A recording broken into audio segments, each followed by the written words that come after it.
यह बात तो जब दहेज हत्या के खिलाफ कानून आया, दहेज के खिलाफ, तो भी कहा गया। जब डोमेस्टिक वायलेंस को लेकर कानून की बात की जाती है तो मर्द कहने लगते हैं इस्तेमाल होगा, है ना।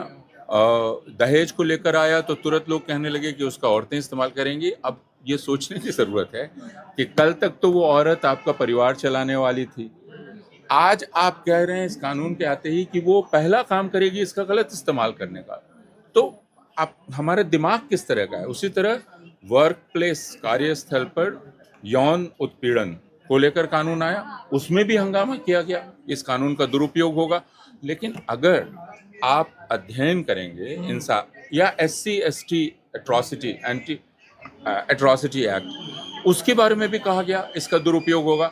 लेकिन किसी ने अब तक अध्ययन करके या आंकड़ा नहीं दिया है कि इन कानूनों को इसलिए हटा देना चाहिए कि इनका दुरुपयोग हो रहा है। तो आप या तो स्टडी से साबित कर दीजिए कि दरअसल इन कानूनों का दुरुपयोग हुआ है, तब तो हम मान लेंगे।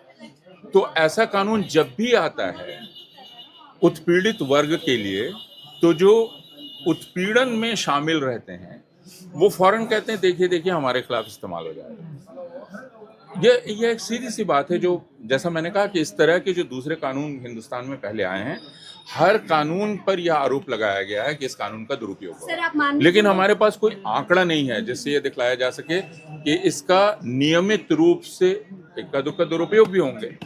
हर कानून का होता है। सर, आपको नहीं लगता जो लोग विरोध कर रहे हैं उन्होंने सही से ये गाइडलाइंस पढ़ी नहीं? जैसे आपने EWS का जिक्र किया, मैंने आपको बतलाया कि वो या तो सीधे ढंग से उन्होंने पढ़ा नहीं, या वो पढ़ के जानबूझ के गलत बोल रहे हैं।